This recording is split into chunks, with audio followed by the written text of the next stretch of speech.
Okay, good morning or afternoon or evening, everyone. My name is Carol Cohn, and I'm the director of the Consortium on Gender Security and Human Rights at the University of Massachusetts, Boston. And it's my pleasure to welcome you to the first webinar in the consortium's fall speaker series.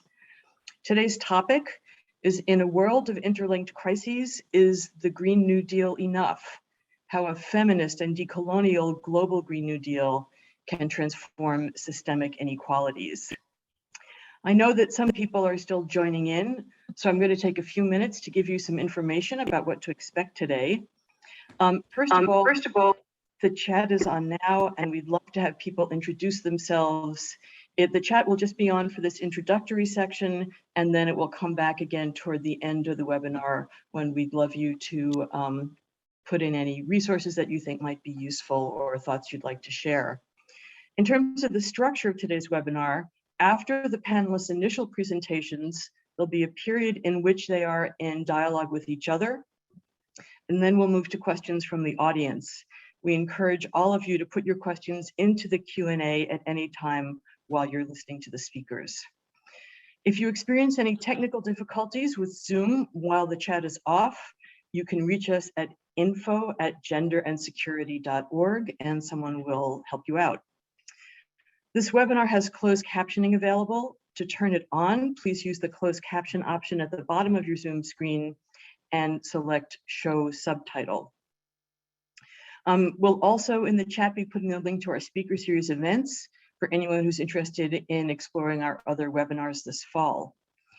When you leave the webinar, there will be a short survey that will pop up, and we'd greatly appreciate it if you could just take a couple of minutes to fill it out. Last but not least, this panel is being recorded, and the video will be available online probably about a week after the webinar ends. So, and for anybody who joined while I was in the midst of saying all those things, obviously all this information is going to be available in the chat.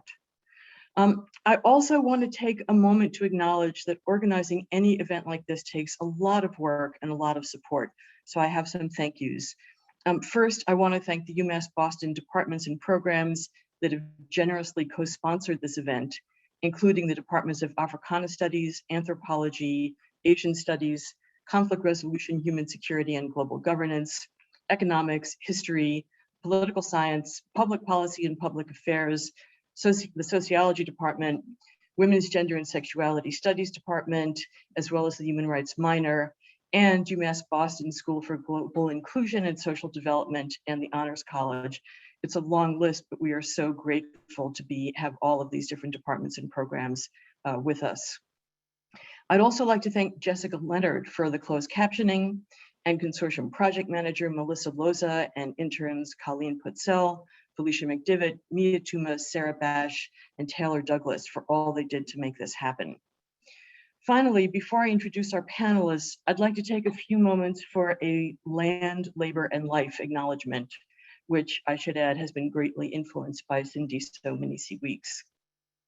It's central to our understanding of what the consortium work is all about, to acknowledge the land upon which the University of Massachusetts Boston resides, not only as an honoring of Indigenous peoples' enduring relationships with their traditional territories, but also as a recognition of ongoing colonial violence against both those people and their territories. UMass Boston and its surrounding communities are based on the unceded homelands of the Massachusetts, Pawtucket, and Nipmuc people, and we want to honor the diverse Indigenous peoples still connected to this land. We also want to acknowledge that the ways land has passed from Indigenous to non-Indigenous control is through a violent history of genocide and forced removal, the violent trauma of land being stolen from Indigenous people, and the death, dispossession, and displacement of countless individuals and communities. And thus, we really want to emphasize that land acknowledgements by themselves are not enough.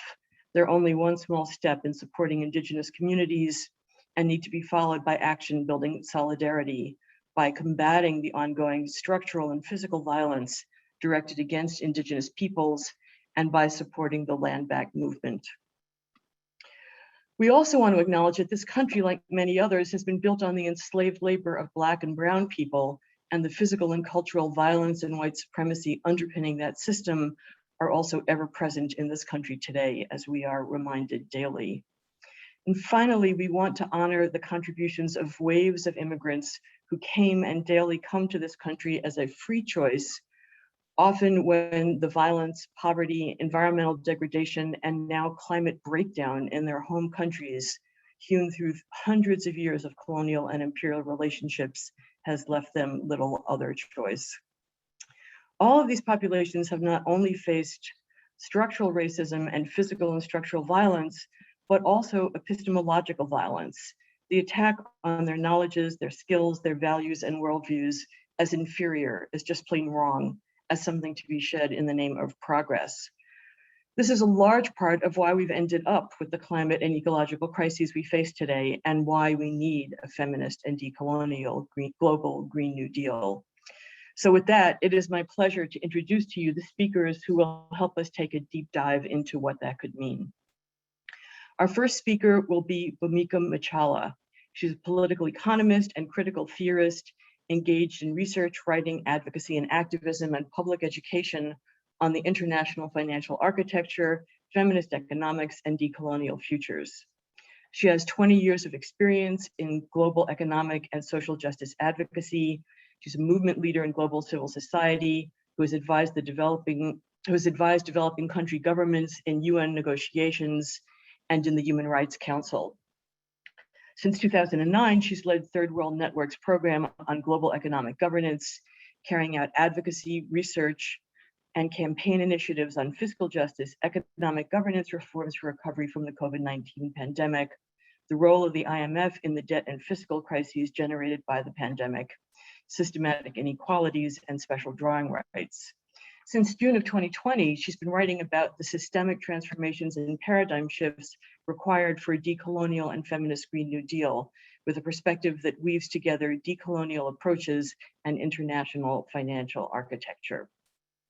Bhumika will be followed by Anne-Marie Gertz, who is clinical professor at the Center for Global Affairs, New York University, and former chief advisor on peace and security at UN Women. As a political scientist, she's focused on studying how development policies in fragile states can promote the interests of marginalized groups, particularly poor women. She has researched democratization and good governance reforms in South Asia and East Africa, including research on pro-poor and gender-sensitive approaches in the public sector, to public sector reforms, anti-corruption initiatives, and decentralization, as well as political liberalization and state building in fragile states and post-conflict situations. She's published widely, including 7 books on the subjects of gender, politics, and policy in developing countries. So please join me in welcoming them. And Bhumika, I am delighted to turn it over to you now.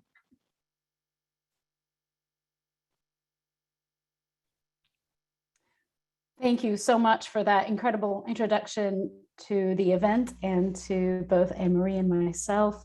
So greetings, all colleagues and friends. First and foremost, wanting to thank Carol Cohn and Claire Duncanson in particular at the Gender and Security Program and to the University of Massachusetts at Boston. I'm in deep appreciation for this opportunity to participate in such a critical and exciting conversation today. So what I'm going to do is just give you a quick outline of what I will be talking about, essentially the paradigm, principles, and systemic transformation of a feminist and decolonial Green New Deal. This is something I've been thinking, researching, visioning, dreaming, talking and writing about over the last several years. And the way that along with climate justice, social movements, indigenous movements, and economic and global justice movements across the global south and across the world, sort of threading together 3 distinct threads in that collective sphere. And the 3 threads are that of global justice, first and foremost, which centers climate reparations, as well as the structural policy reforms to global financial trade and investment architectures. That of feminist principles and rights, which centers care, women's rights, public services. And that of decolonial theory and praxis, which is a bit of an academic segue, but really at the center of every global justice and feminist justice arena we talk about. And this centers dismantling social hierarchies, repairing ruptured relations, and decolonizing the imperial production of knowledge, which continues to everyday shape our beliefs, assumptions, and ways of seeing. So to start with, at the heart of global justice today, we are in the context of COP26 negotiations unfolding in Glasgow this very minute, massive social protests and demonstrations and marches, and the growing call for climate reparations, including for one of the first times I'm seeing it in mainstream news publications like the Washington Post, the New York Times, even the Financial Times is talking about climate reparations. So climate reparations is at the heart of global justice. And what do we mean by that? We mean a broader panoply of not just finance, but also various other policy reforms and to the global south in the context of centuries of illusionism since the advent of industrialization, which researchers put around the 1800s. So global carbon emissions databases show that developed countries have been responsible for over 60% of historical emissions, despite China being a large emitter today. Historically, China accounts for little carbon space relative to the United States and Europe. So climate reparations is rooted in the principles of equity and common but differentiated responsibilities, which recognizes that countries have differentiated historical responsibilities in addressing the climate crisis based on their varying degrees of contribution to pollution, carbon emissions, and resource depletion. So what is a reparations approach? One, it acknowledges the experience of harm and the differences in the ability to adapt. It recognizes that climate catastrophes are being felt the hardest in countries where colonization decimated natural resources, from commodity plantations to extractive mining, altered infrastructures, and compromised traditional ways of living that are in harmony with the environment. Two key parts, among others, of climate reparations is genuine decarbonization and the ending of fossil fuels on the one hand, and on the second hand, just and adequate financing that meets the real fiscal necessity of loss and damage and adaptation through adequate, predictable, and accessible grant financing. So when we come to climate finance, not only have developed countries failed to realize the 100 billion a year by 2020 goal, but there needs to be a recognition that 100 billion is merely a floor, and the actual climate finance requirements assessed by the UN are between 1 to 2 trillion per year. What are rich countries saying at COP26 today? That this scale of finance it would be impossible to meet it through public financial resources. It can only be met through the private sector, which includes financial leveraging, blended finance, and very importantly, de-risking. We're hearing the word and the phrase de-risking everywhere. And it is a process where the state provides an assortment of guarantees, tax holidays, incentives to both woo and to assure the confidence of the private sector and investors. What is important here is we see the role of the state being really turned into servicing and courting the private sector. And this is one of the key pillars of what needs to transform in our social contract, where the role of the state can be reclaimed and revived to service and meet the needs, economic and social rights of its people, where the public comes before the private. So meanwhile, at COP26, there is little to none political will to use public financial instruments, to invoke FDR in the era of the New Deal, where he used public financial instruments. And it's at the center of what's happening today. We've seen over the last 20 months of COVID that the central banks of the richest country generated a staggering 25 trillion US dollars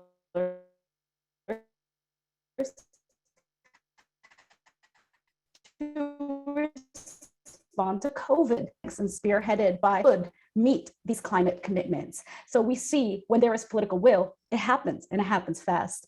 So what we are seeing in Glasgow today is a well-funded, smoothly orchestrated greenwashing discourse of net zero, heavily funded by fossil fuel lobbies. So this is literally the sheer opposite of decarbonizing the global economy by ending fossil fuel production and use, deforestation, industrial agriculture. What net zero, provides a sort of enabling environment to continue business as usual, fossil fuels and industrial agriculture, by allowing businesses to turn nature into a commodity for the carbon offset and carbon tax market. As climate justice and climate finance justice movements in COP and across the world are saying, this has turned the COP into a festival of false solutions, or capitalism on parade, as one sort of phrase. It's a panoply of techno fixes. We're hearing about geoengineering and bioenergy, carbon capture and storage, and tree plantations, which on the surface sound benign. It sounds even sensible to replace forests and natural ecosystems with massive tree plantations that can serve as carbon sinks and to capture the carbon. But we have to ask the question, is this dangerously distracting from the real, necessary, and viable solutions to our red alert climate crisis today? Does it mean dispossession and displacement of indigenous and rural global south communities that actually live on the land, whose livelihoods are rooted in that land, and that land may be grabbed for offsets, as we've seen throughout the history of carbon offsets and carbon enclosures, leading to more intensive agriculture, monocrop tea plantations that undermine biodiversity, undermine people's sovereignty and rights, undermine democracy. Meanwhile, the real action to tackle climate emissions and biodiversity loss will be missed. Corporate profits continue to soar. The second pillar of global justice is undoubtedly debt justice. Now, debt justice doesn't just stand on its own in a bubble. It is intimately connected to tax evasion conditionalities, which follow debt in order to, mobilize the public revenue. A state then imposes austerity conditions, such as public spending cuts and regressive taxations that impact women and girls disproportionately. So we know the developing world was in debt distress even before the pandemic. We've also heard from the World Bank and all the global authorities that debt levels are at an all-time historic high. Over half of low-income countries are in acute debt crisis. Just a few points. In 2020, 62 developing countries, during a global health pandemic, 62 developing countries spent more of their scarce and vital public financial resources repaying debt than they did in urgent healthcare needs. The Jubilee Debt Justice campaign in the UK found that low-income countries spend 5 times more on debt than coping with the emergency of climate change. It's more than clear that debt is one of the key, most critical, fundamental constraints to fiscal space for climate change adaptation and loss and damage. So what we're seeing across the poorest countries should strike our conscience. They are using far more of their scarce public financial resources to repay debts to rich countries, banks, and international financial institutions, in other words, most powerful creditors in the world, than they are able to use for their own domestic health and economic recovery needs in the midst of a continuing global pandemic due to vaccine imperialism, let alone climate change financing. The vicious cycle between climate and debt, it demonstrates all too clearly that climate justice is impossible without debt justice. And let me just illustrate the cycle. High debt levels mean less money to finance climate adaptation and loss and damage. Climate disasters result in devastation that punctures public budgets. For example, Nepal said in Glasgow a couple days ago that it is losing between 2 to 5% of its GDP every year due to climate change. In the aftermath of climate disasters, the recovery, the rehabilitation, how is it financed? By taking out even more loans, thus creating even more debt. As this negative cycle, this vicious loop plays out, climate vulnerabilities are being punished, are being even weaponized by credit rating agencies as a risk factor that increases liabilities or costs, leading to higher borrowing costs, which means higher interest payments, resulting in yet more debt. Every direction, more debt. So what needs to be done? At the 26th COP in Glasgow, rich nations, and in particular the United States, the UK, European Union, need to urgently deliver climate finance in the form of grants, not loans. So great debt and it's unconditional, not tied to conditions. Lenders and international financial institutions should also take immediate action to cancel debt. And the call for debt cancellation in particular is in order to implement ambitious and unconditional ways in which to counter illegitimate debts. And these illegitimate debts refer not just to dictatorships, but also to debts generated by funding fossil fuel projects in order to enable sovereign and participatory policy decisions. I just want to now briefly turn to what do we mean by a feminist vision for a global Green New Deal. So a feminist vision really centers on dismantling patriarchy. And I'll just briefly touch on three key ways. First, a structuralist feminist lens entails a shift from women as individuals to gender as a system structuring power relations rooted in the sexual global division of labor. Second, a feminist foundation delivers concrete linkages to women's human, economic, and social rights. The Convention on the Elimination of Discrimination Against Women and the Beijing Platform for Action uphold women's rights norms that ought to be at the center of climate justice and a global Green New Deal. And third, very importantly, the care economy, or the labor of caring for people emotionally, socially, psychologically, and materially, must be at the center of the economy rather than an invisible and secondary condition of production. The care economy not only upholds a wage economy, but is its greatest historical subsidy. Researchers have valued it at around 13 trillion, about the amount that billionaires and financial markets have profited during the pandemic. It's interesting how these numbers align. The pandemic has shown us the indispensability of unpaid care work, which acts as de facto and free public service provision due to 4+ decades of systematic austerity.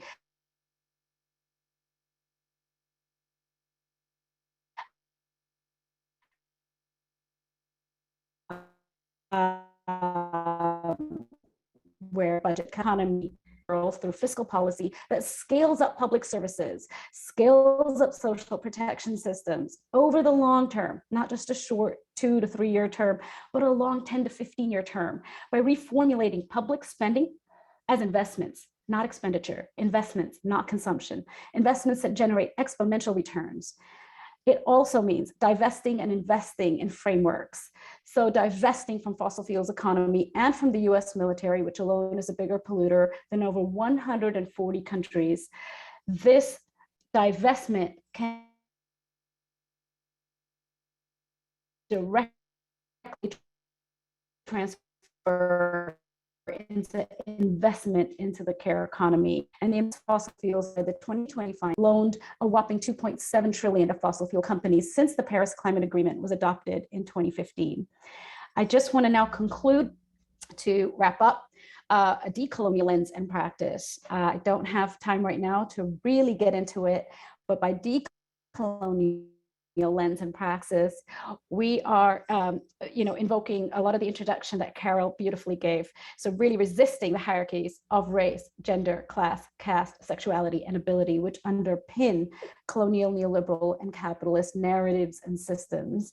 It also means a position where we cannot deny that we live in a world where Black, brown, feminine, queer, and working class bodies continue to face acts of dehumanization. And we need to recognize the link between climate change, racialized and gendered labor exploitation, and the economic structures that continually reproduce colonial inequalities. So hierarchy and division, the colonial knowledge production, and the repair of relational rupture are at the center of a decolonial lens.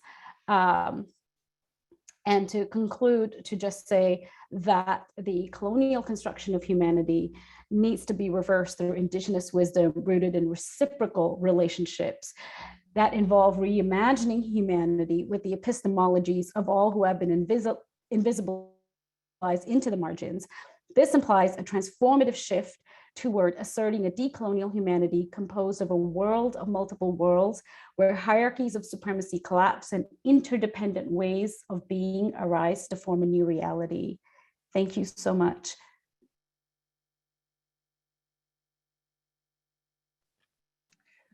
Bhumika, thank you so much. That was a stark vision of climate injustice for a start.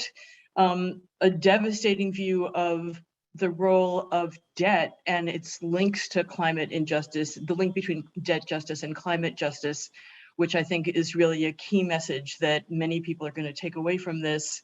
And then also the very important ways in which you showed us why both a feminist and decolonial vision is absolutely central to the kinds of changes we need now.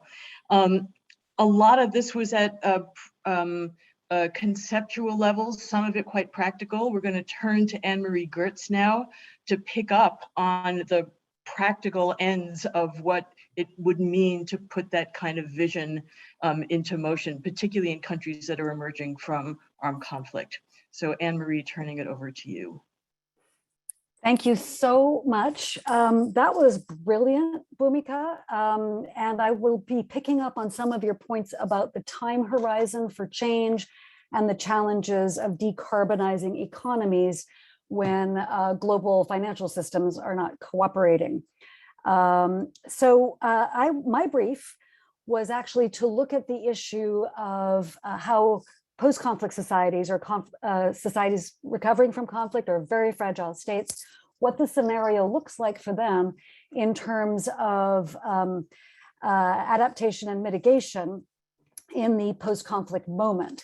And the reason this is important is that post-conflict economies actually offer a unique moment of opportunity for the kind of dramatic shift that Bhumika is talking about. And that may seem counterintuitive because in so many ways, which I will list, post-conflict economies actually are wired in or hardwired for some of the greatest abuses of the neoliberal kind of economic setup. However, post-conflict economies also offer a moment of system change, dramatic system change, and sometimes considerable political possibility to go in a different direction. We've seen this actually in the past in economies like Mozambique and Rwanda. So I'm not going to be talking about how climate change triggers conflict, although that is a very relevant topic, and climate change does trigger conflict, especially ecological collapse and decline can be a driver of conflict, can fuel instability, inequalities, migration flows, and so on. I'm going to talk about post-conflict economies and how the odds are stacked against them and what they can do about it. So let's bear in mind that most post-conflict economies are actually not big drivers of the causes of climate change. They're not big emitters. They're not big, climate disruptors as such, not directly. And that's partly because, of course, conflict is actually a form of de-development. The conflict in Burundi, for example, set the country back by 3 decades. Every year of any conflict that has about 2,500 casualties results in between 3 and 5% increase in malnutrition. And there's usually a one-to-one relationship between the number of casualties and excess infant mortality, for instance. So these economies are not producing emissions, but what they do is under the current neoliberal economic framework, they are often recruited in to the lowest rung of globalized patterns of commodity extraction and export. And they're encouraged actually to have immediate post-conflict commodity extraction booms and construction booms.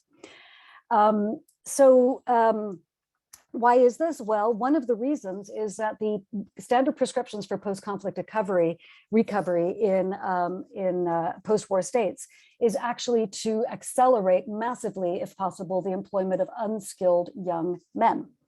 That is still the case.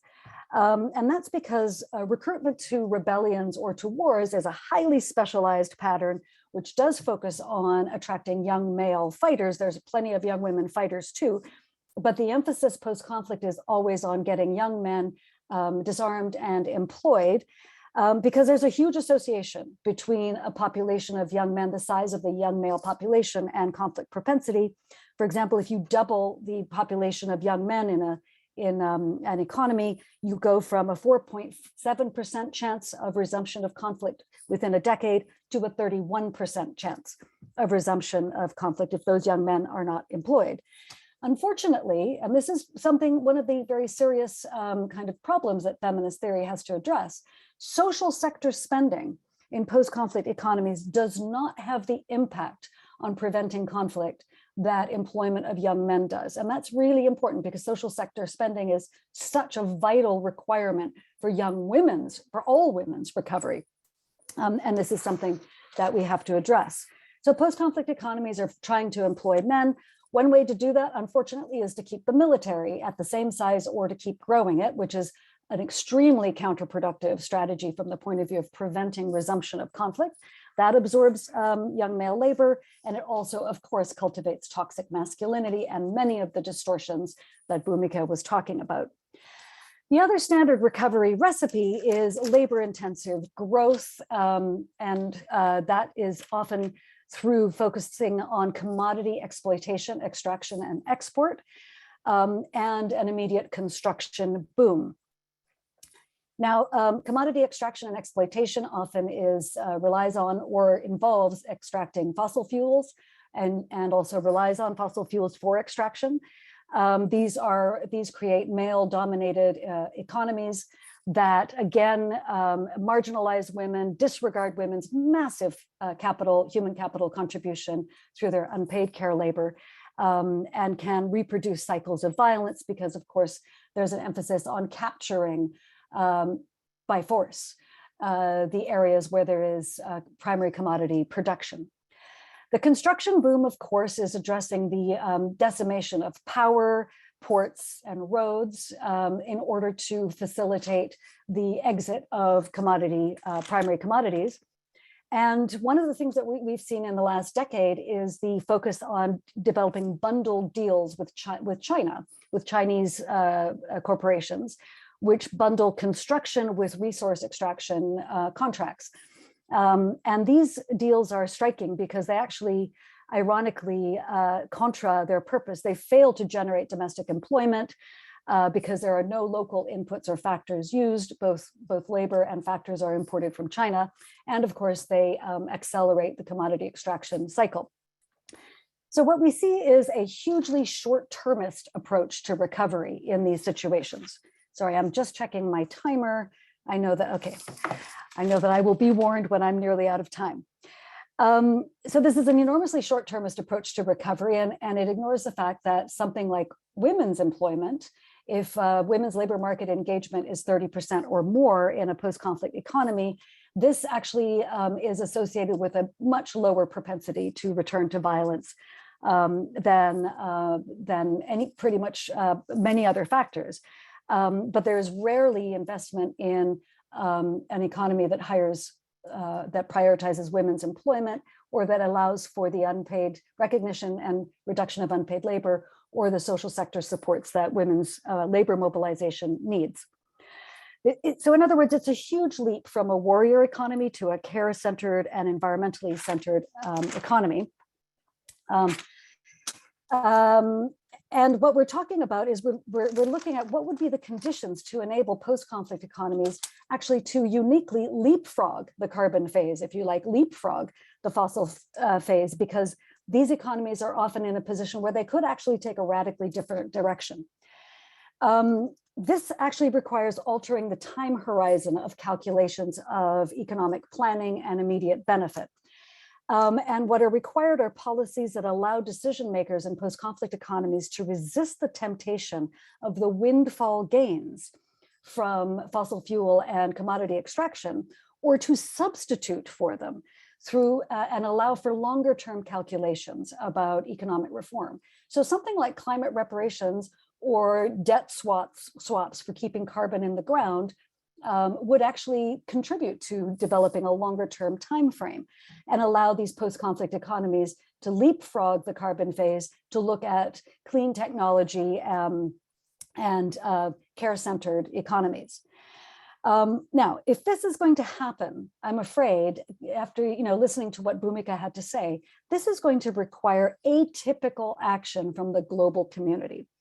Atypical action above all from countries and corporations that are pushing post-conflict economies to extract resources and to engage as the junior partners in global value chains. This is going to require, obviously, very obviously, debt forgiveness. and support for changing the composition of public spending, to get away from military spending, to put spending into social sectors. Yes, by all means, labor-intensive growth is needed, but there are many other areas besides extraction where labor-intensive investments are needed. Reform is always problematic, and there are three classic areas where reform is held up or blocked. The first is if established elites stand to lose from reform. And one of the huge problems that we face is a global economy which stands to lose from profound reform and transformation in our economies. And that is, of course, also the case domestically in post-conflict situations, where the whole dynamic of post-conflict economies is about, and in fact, the whole dynamic of conflict resolution is about bargaining over the distribution of access to extractive opportunities in many post-conflict situations, dividing up access to oil wells and diamond mines between warring parties. So elites do stand to lose from transformation of economies. The second problem is a serious information problem, which is those who have the most to gain from transformation know the least, have the least information and the least leverage to make sure that that transformation happens. And this is particularly, of course, true in non-democratic or under-democratic contexts, where those who stand the most to gain, which are often constituencies of women, the poor, the vulnerable, have the least information and access to power. And then finally, the third and a huge problem is that the public administration lacks the capacity to lead or implement the complexity, the types of reforms that are needed. So post-conflict economies are interesting because, in fact, the Women, Peace and Security agenda and the Youth, Peace and Security agenda have addressed the first two parts of these constraints.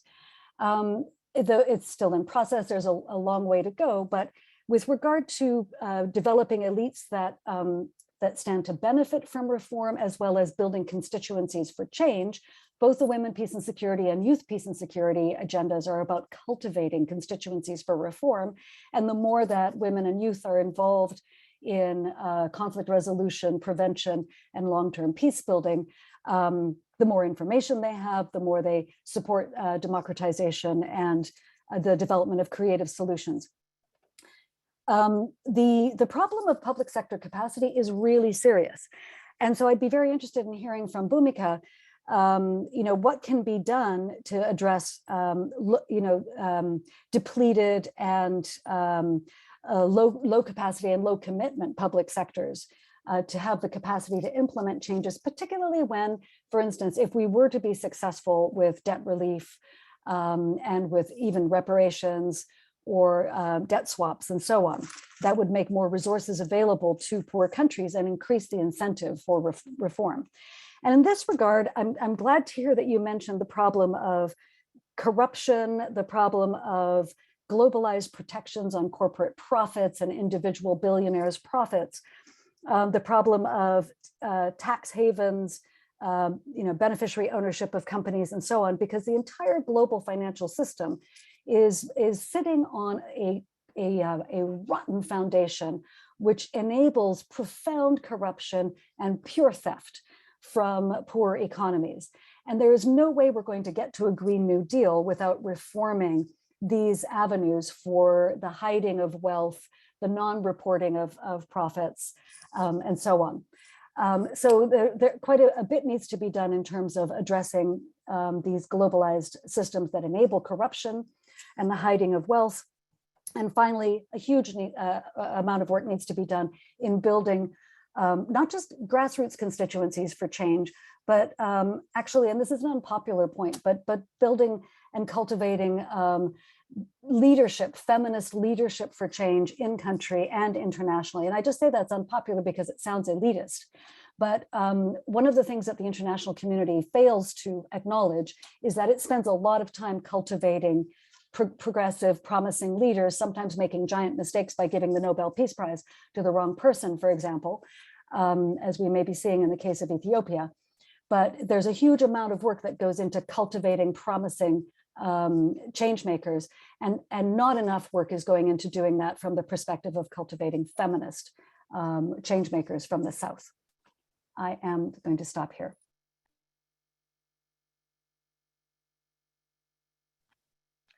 Anne-Marie, thank you so much for that really comprehensive and again, pretty devastating picture, but with, it's very interesting how both of you are really emphasizing the whole issue of the rot that the international financial system is based on, and contrasting what is typically thought of as corruption at the local level with how do you actually deal with the underlying, much more systemic corruption, and the question of both who the financial system is meant to serve and who the state is meant to serve. So with that, I would like to ask Bhumika if you would come back.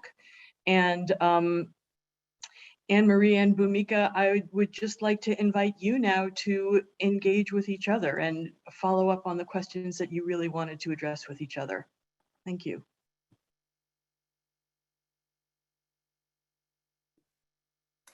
Well, okay. Hey there, Bhumika. Hi, I will let you start. I will let you start.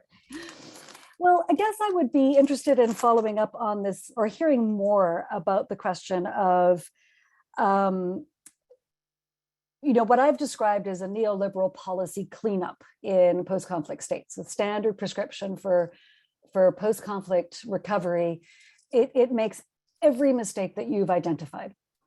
And in some ways more as well, because of the way post-conflict economies actually doom themselves by creating the conditions for or reinforcing toxic masculinity domestically, while meanwhile locking poor countries, very fragile states, into the bottom rung of a global value chain where they stand to do nothing but lose. So, I mean, what do you, I guess my first question would be, I think the chances that international community and donors and the private sector are going to act atypically towards post-conflict economies are zero, really, right now, unfortunately, or very close to that. So is there scope within the Green New Deal to say, actually, we need to have a very specific focus on what banks and corporations are doing to fragile states, which are actually creating a bigger propensity for violence and conflict in fragile states? So the thing that keeps coming back to me in almost all of the conversations around systemic transformation, economic and social injustice, and the sort of locking in of vested interests through this export-oriented, extraction-oriented development paradigm is the conversation around economic diversification. And economic diversification and development oriented, I know development has become a dirty word, but real sort of social and economic progress related industrial policy tools. This is a conversation I think that needs to be really deeply amplified. So what we see in conflict states, as you've talked about, and in your body of work, Anne-Marie, it's very clear that the go-to for the most vulnerable countries is almost a knee-jerk extraction and commodity export-oriented paradigm.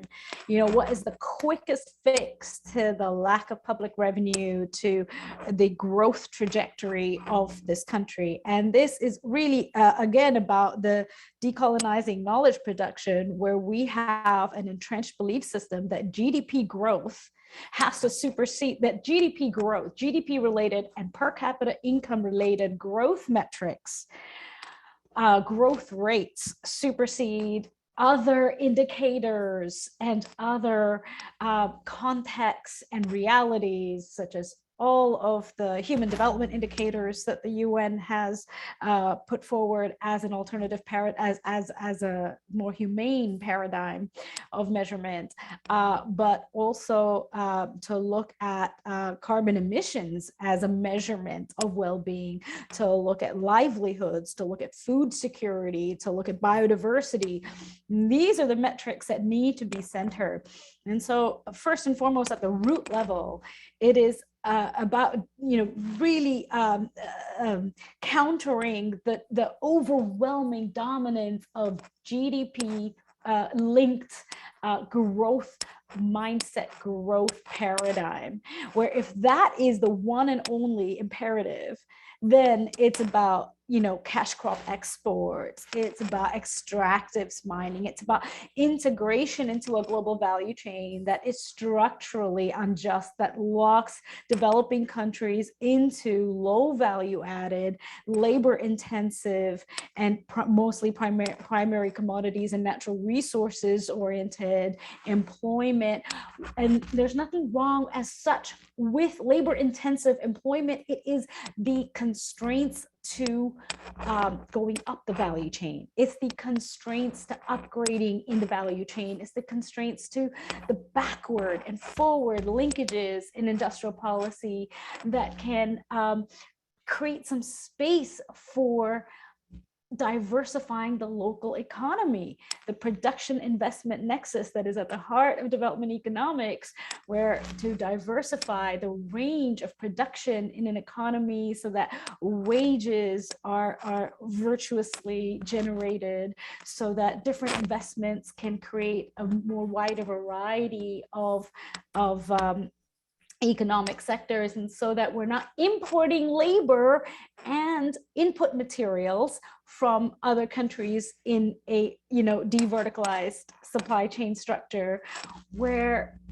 within the local economy there is what's called local content production, where we're sourcing from local sources, sourcing the yarn, sourcing the timber, sourcing the different materials, and the production is more integrated within the economy. That's what leads to the strength of a domestic economy rooted in livelihoods, wages, skills, and a more humane orientation of productivity rather than unit production and the sort of just-in-time manufacturing. Yeah, absolutely. And of course, that kind of thing takes time. And that brings me to that time horizon issue with post-conflict economies, because the international community, and I know among the participants, there's some major global experts on post-conflict economies. Within the international community, there's two kinds of rushes in post-conflict economies. The first one is to stabilize the country and try to prevent a resumption of conflict. And sending peacekeeping troops, for example, which the UN does and the EU sometimes and AU, actually it does help a lot statistically to postpone the resumption of conflict or even prevent it over time, usually over a lot longer time than the UN would like. 10 years minimum on the ground presence seems to help. But of course, a peacekeeping environment is also a cultivator of toxic masculinity because of the association of the presence of peacekeeping troops with sexual exploitation and abuse, a sexualization of the economy or of the jobs available to women and children, and so on. So there's a rush to stabilize, and so there's three actually things that are done in the short term. One is stabilization with peacekeeping troops, which again cultivates toxic masculinity. The second one is a rush to post-conflict elections, which also brings a lot of problems because it doesn't provide adequate time for socially marginalized groups to develop the voice and influence that they need to actually shape the post-conflict governance scenario. And the third rush is literally a gold rush, like literally a gold rush.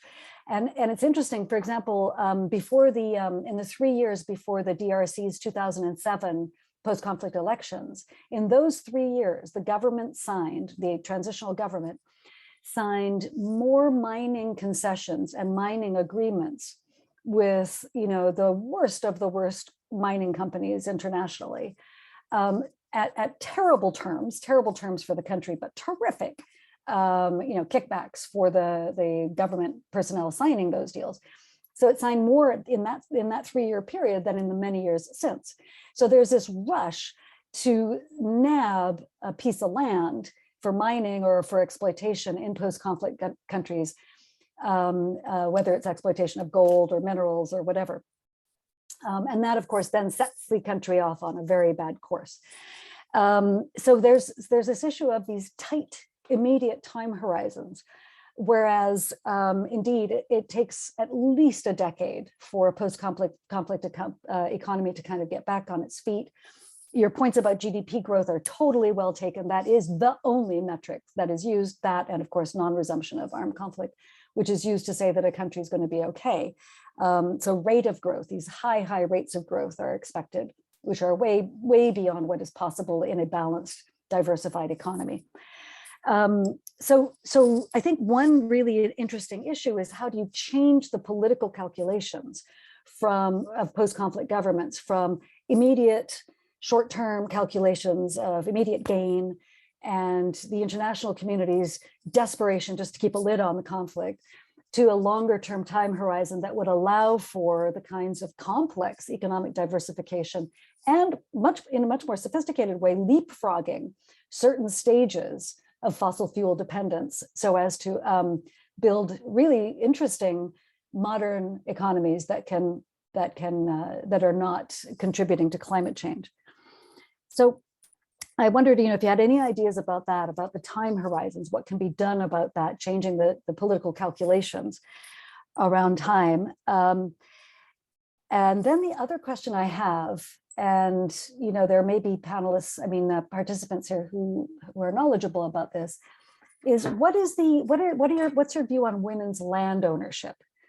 And the reason I ask this is, land ownership in conflict societies, as in any society, is an incredibly important matter. It's a flashpoint, obviously, for conflict around land distribution issues.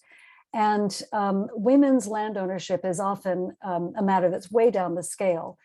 Women's land ownership is associated, of course, with food security and with secure livelihoods for women, and also is correlated with capacity of women to avoid gender-based violence. But I'm wondering, from an environmental perspective, is women's land ownership a priority? Because it seems to me that land ownership buys women in, again, at the bottom level of a ladder of economic development models based on capital accumulation, asset ownership, and so on, which may not necessarily lead to the kinds of outcomes that you're promoting.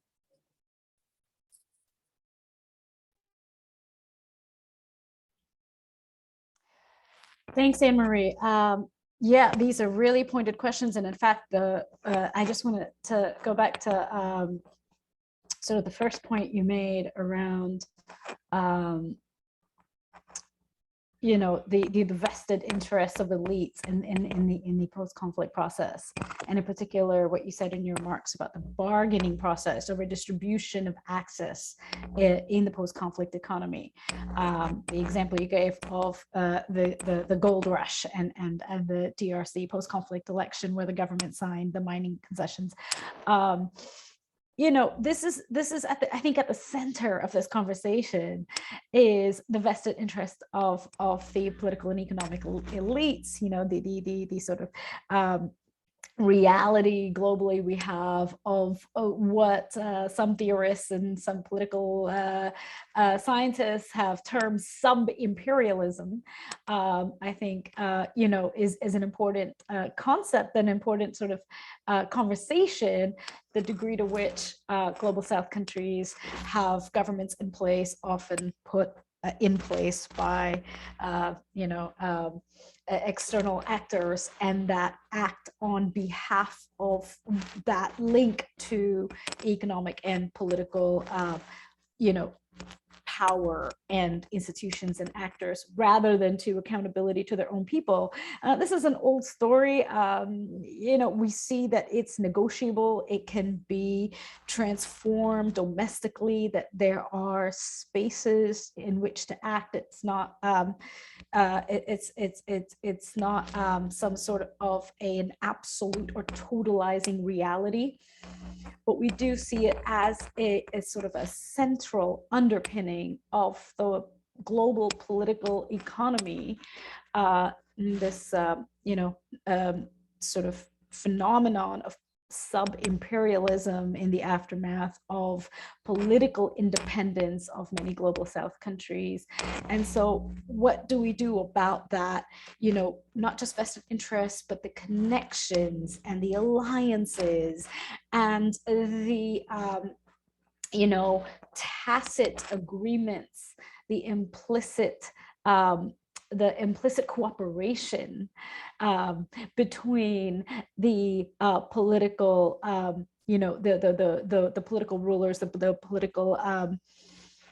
political leadership of many post-conflict economies, and the political and economic powers of external, of the global north and of more powerful countries, China, the United States, European Union, and for me, at least, this is at the center of most of our conversations.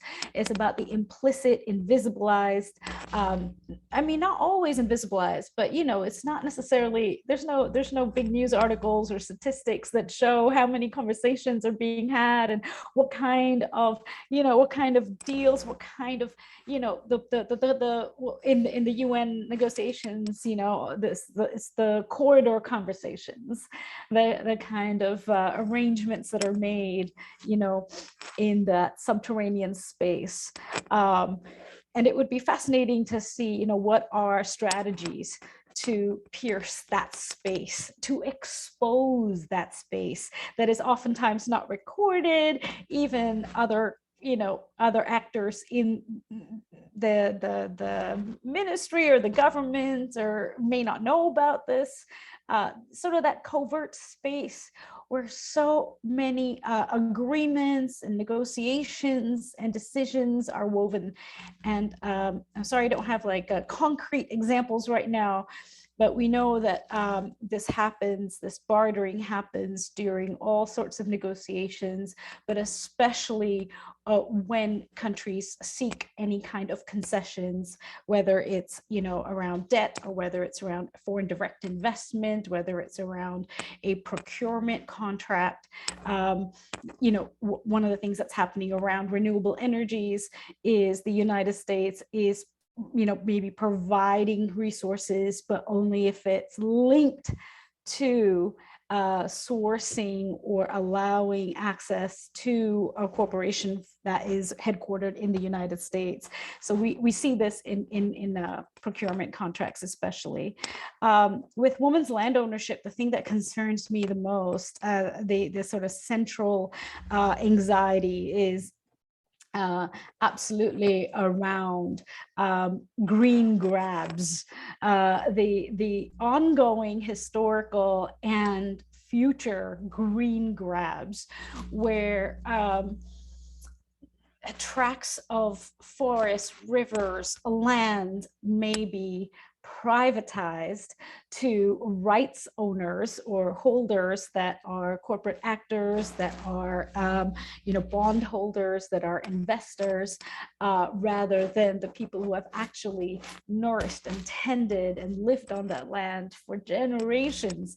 And there are so many examples across the global South, but in particular, the case in the early 90s in Costa Rica, where there was a carbon offset enclosure where indigenous women in particular, there were studies that showed how women had to migrate to the urban centers, and many of them landed in informal sector and in deprivation and poverty in on the urban streets. So this is really at the center of the anxiety around the green grabs, land ownership, women's land ownership, and it begs the question of, in the carbon market that is being literally paved and drawn out through COP and by the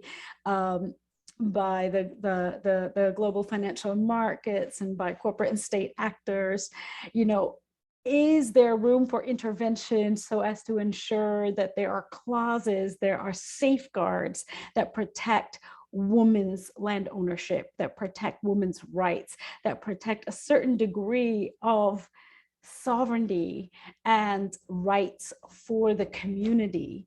You know, that's sort of the key anxiety with the ongoing and impending privatization of nature, the commodification of land.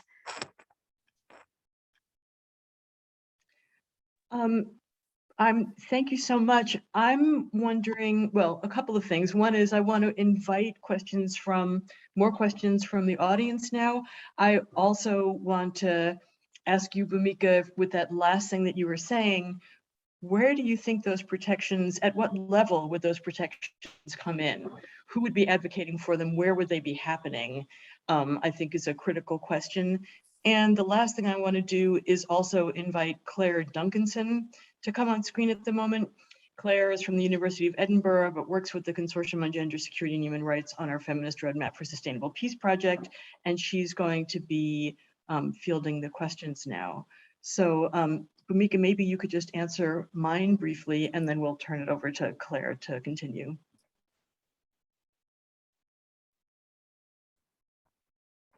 Sure, Carol. And, you know, I think at the center of this, I also had an overarching question for Anne-Marie around the over bargaining and distribution of access, and especially in post-conflict states, around examples of piercing through that tacit arrangements.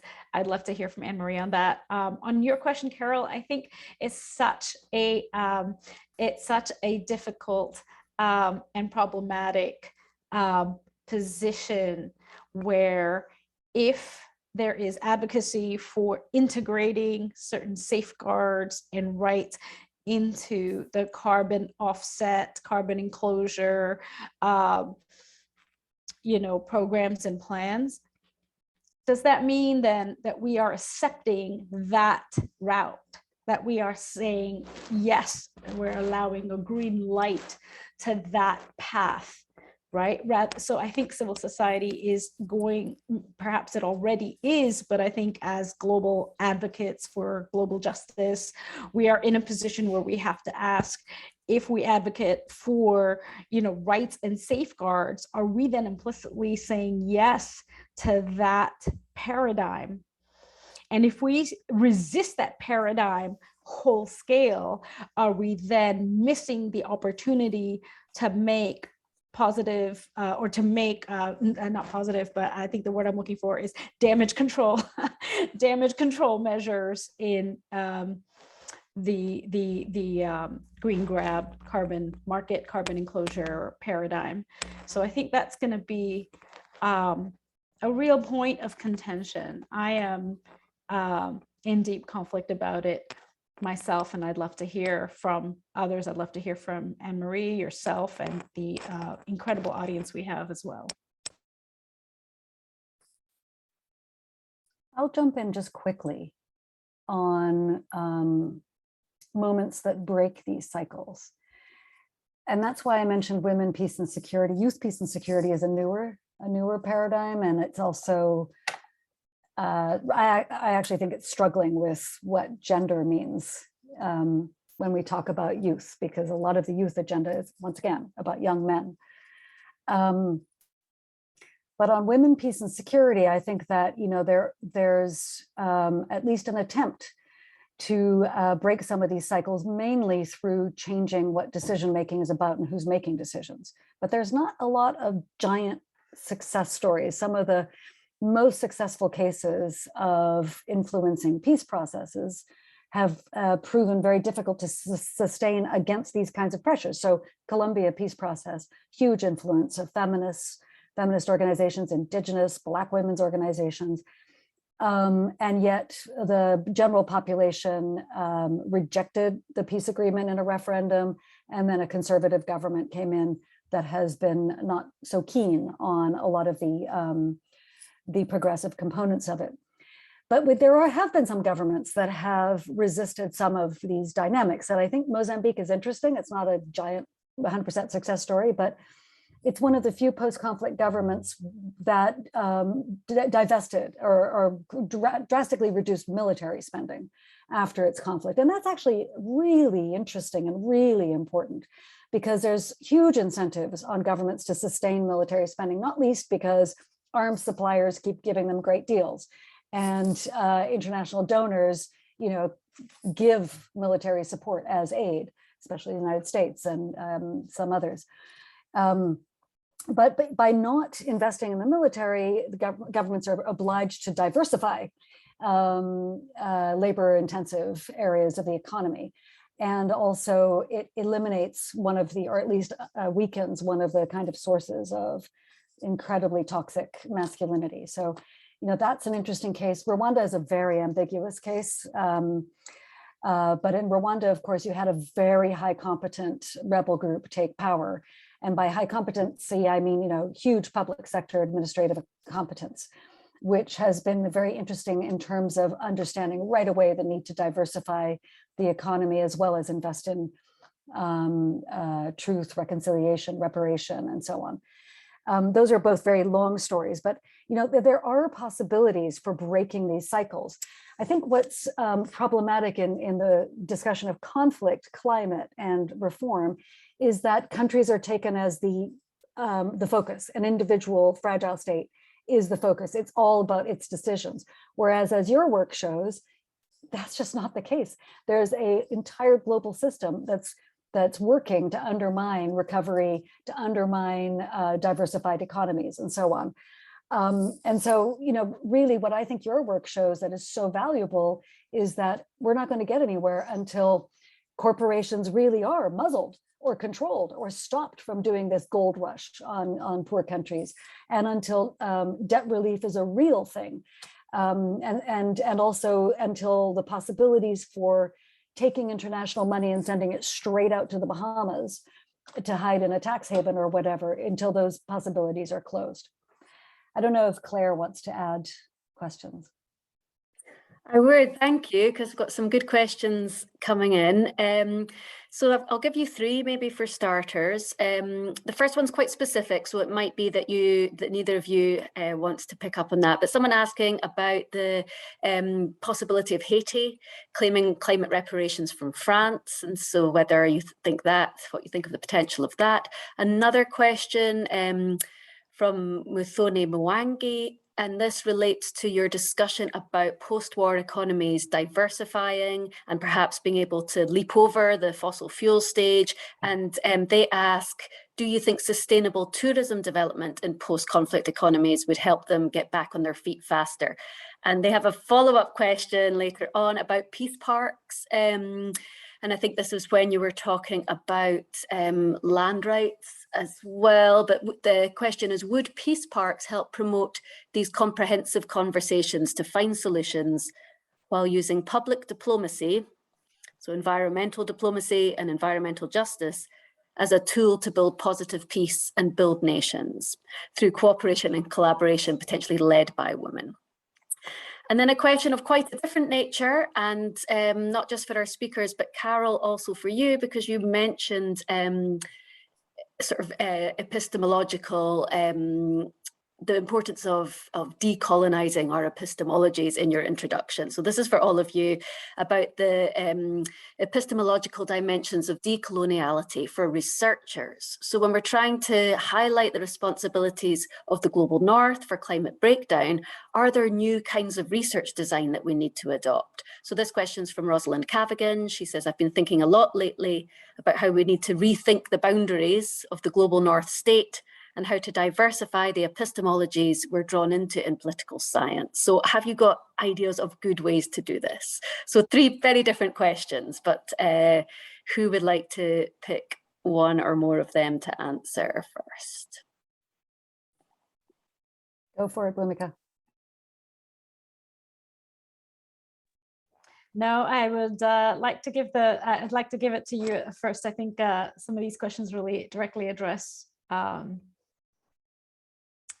post-conflict Okay, sphere. these are tough. That's why I was dodging. Okay, these are tough. Look, the question on Haiti is, one of the most obscene things about colonialism and global systems is that Haiti had to pay reparations to France, and that it's bankrupted the country. And it should be the other way around, let alone reparations for climate reparations. France owes Haiti for slavery. And so, it's an interesting question. And I'd be very interested to hear what Bhumika has to say about the possibility of climate change reparations, because we haven't got very far with reparations around slavery. And, like the issue of debt relief, reparations would liberate enormous revenue, desperately needed revenue for countries to do this climate leapfrogging that needs to happen, this carbon leapfrogging. But these remain enormously unpopular. And whereas, there are successful reparations programs for war crimes at a national level, they still are, in their infancy, and the amount that people get from reparations is still so inadequate compared to the crimes committed. So I don't know. Mathoni, sustainable tourism development and peace parks. Well, I'd love to read or see or hear about your work, because these sound like interesting ideas.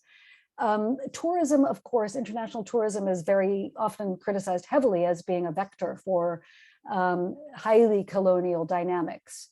Or neo-imperialist dynamics, with climate damaging investments in infrastructure, sucking water off the beaches of Goa, for example.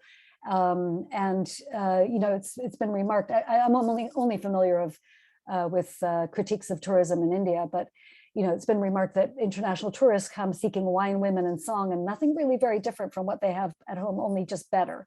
They want better, and a little bit of exoticism, and that's very disappointing. And if there could be sustainable tourism that was really about epistemological frameworks, learning differently and understanding, that could be very interesting. But I am not an expert on this or peace parks, and I don't understand how they work on land rights. So I'd love to hear more. And on epistemological issues, I will leave that question to Carol.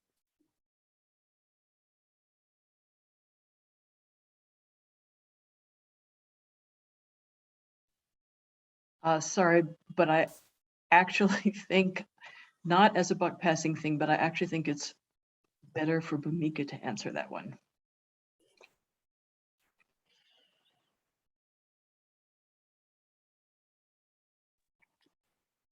Thank you, Carol. But I think everyone's your and everyone's ideas and knowledge would be incredible for this very important question. I want to thank Rosalind Cavan for asking this question.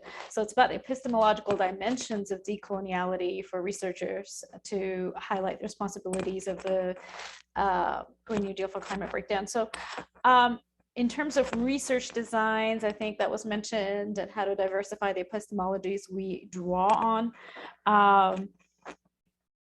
There's a lot of academic literature on this, but just some really brief, I'm just going to give like bullet point thoughts.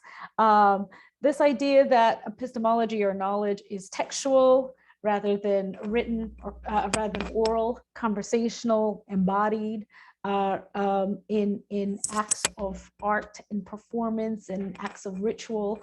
That is something that really opens the door to really then invites and embraces indigenous epistemologies, embodied epistemologies, the lived experience and knowledge of marginalized peoples, particularly women of color, particularly women in the global South. And so that's one. In terms of political science, if we look at not just the universities in the North, but if we look at universities and academic institutions and curriculums and around the world, even in the global South, we see two key things. We see that most of the authors, most of the texts, even if they are written by non-Western authors, are published or produced by the global North. That's one key thing we see. We see an enormous predominance of the intellectual authors being from the global North or trained in global North institutions. And I don't think that necessarily is the heart of it. It is that the material we are reading and being trained in is predominantly Eurocentric. And this is especially so, this is most acute in economic methodology and economic training, which is predominantly neoclassical, rooted in econometric modeling, and a very narrow scope of economic theory and thought, and diversifying, really breaking open to a plurality of knowledge, even to an anarchism of knowledge that embraces worlds within worlds, that embraces the interdisciplinary potential of combining and weaving together anthropology, political theory, heterodox economics, political science. Now, to go back to the very root of the very creation of academic disciplines, a lot of academic disciplines were literally created by the colonial process, where there was a desire to learn more about the colonies. And so,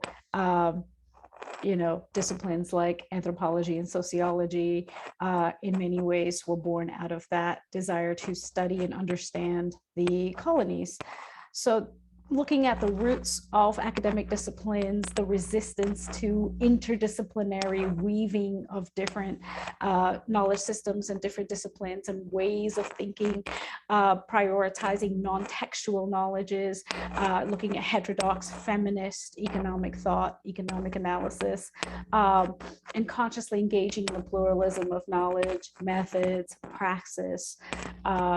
And this involves, really paying attention to the knowledge power nexus, as the theorist Foucault pinned, but that is intuitively known by all of us, that what we study, what we believe, then becomes very powerful, because these knowledge systems are then institutionalized, socialized, and embedded. In so many various ways. So I think one way forward in terms of decolonizing the syllabus and decolonizing knowledge systems and what we learn is, would entail really piercing through the very sticky ideas of academic purity, of academic rigor, of what publications are authoritative enough. In global civil society, we face that all the time, where if an academic writes the exact same thing we write and talk about, it's more official, it's taken more seriously, it's then quoted and referenced. But when global civil society says the exact same thing, it does the exact same work, it's not as quote unquote rigorous. So I think these are deeper questions about whose histories are we reading in textbooks, whose philosophies, theorems, and methodologies are we teaching and being taught. Thanks, Bhumika. So there's time for more questions if people want to fire more in. I might take the liberty to ask one myself, if I may.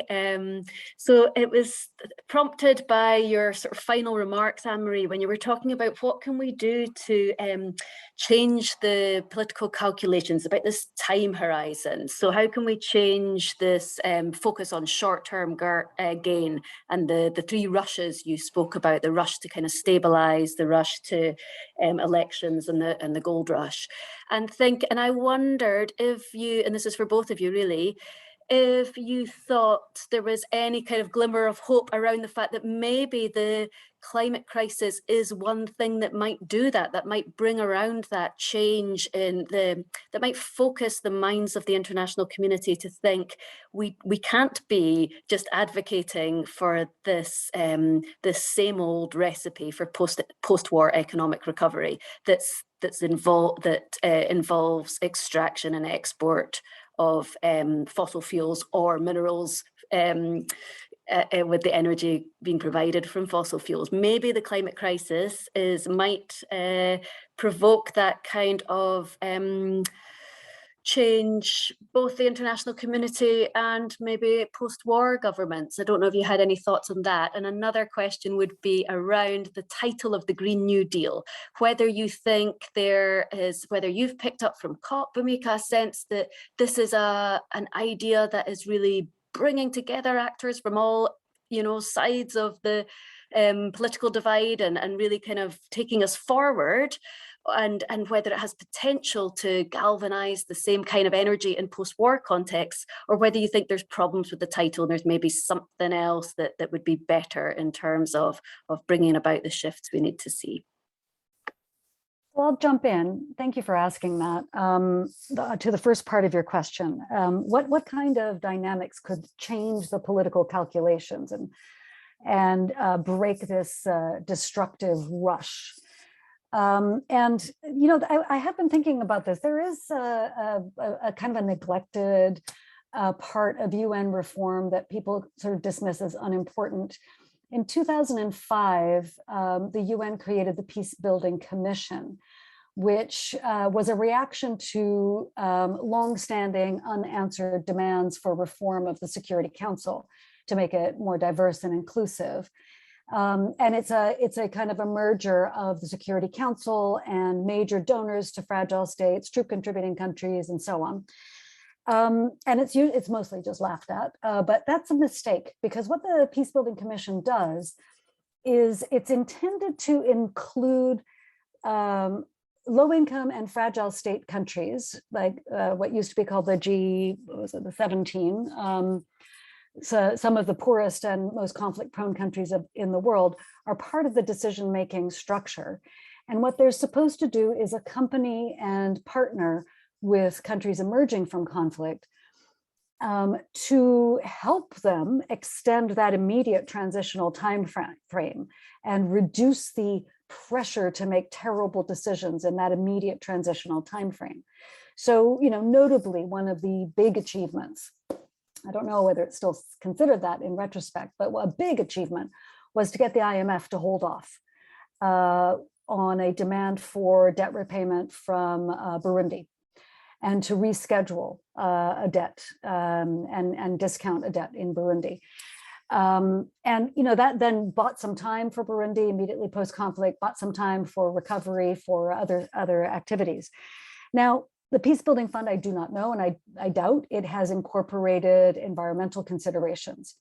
It is unusual for the UN because it does have representation of civil society groups from the post-conflict countries that have agreed to be subjects of the Peace Building Commission's work. And it does also control a large and growing discretionary fund to finance immediate civil society building activities, peace building activities in post-conflict countries. It actually merits a bit of attention, and possibly even you might want to invite somebody from the PBC or the Peace Building Support Office to talk to this group at some point about bringing gender and environmental concerns into post-conflict recovery. For the Peace Building Commission to do any of this, to help countries to change their timeframes, to think about recovery as a process of leapfrogging the fossil fuel stage, of launching into a new world, the Peace Building Commission would have to change its metrics of what constitutes a peaceful country, what constitutes peaceful societies. And this is where Bhumika's remarks actually are very relevant. How do you measure peace? How do you measure economic robustness and health? Is it measured in terms of GDP per capita and the rate of growth? And I think everyone here agrees that that is not a good metric. I mean, everyone agrees that, even your standard, even neoliberal, a lot of neoliberal economists now agree that. But could biodiversity be a measure of a robust post-conflict economy? Food security, obviously, infant survival, obviously, and livelihood security.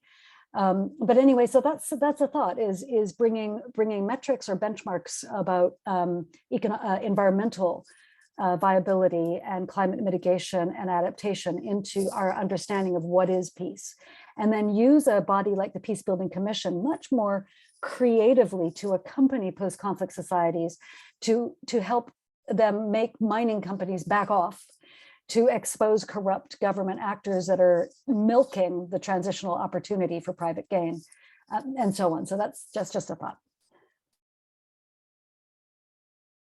Over to Bhumika if she wants to answer on your second question.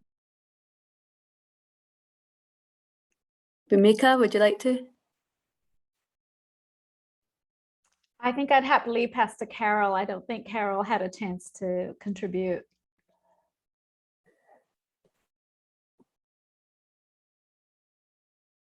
And I'm also wondering if anyone from the audience, last chance to ask a question. Anyone, any other students who are listening, or any final thoughts? If not, I'll hand back to Carol now for wrapping up. Okay, thank you so much. I'm so grateful to Bhumika and Anne-Marie for what I think has been a really extraordinary discussion. Also, we've had some very helpful chat messages that are sharing some really important resources, including around the crucial question of decolonizing economics, a task if ever there were one. So I think with that, I would just like to pick up one more thing, which is that our next event is really, our next webinar is very much a continuation of this, in the sense that it really takes on the issue of how you think around extractive economies, how you think about corruption versus how you think about corporate criminality. And what is it that you can actually do around curbing corporate criminality? So it really follows exactly on the question that we were just discussing. And that event is December 2nd at 11 o'clock. And I hope that you will all be able to attend. And with that, really, I want to thank all of you who came to the audience. And our wonderful speakers, and say that we will be continuing this conversation, and we hope to see you there. Thank you so much.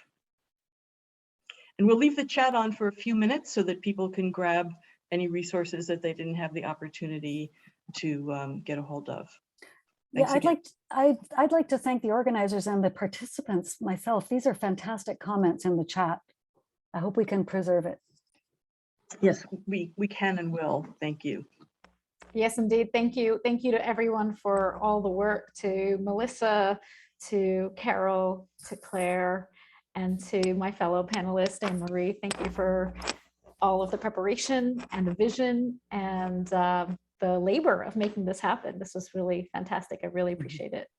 Thank you. Bye, everyone. Bye, everyone. Thanks again.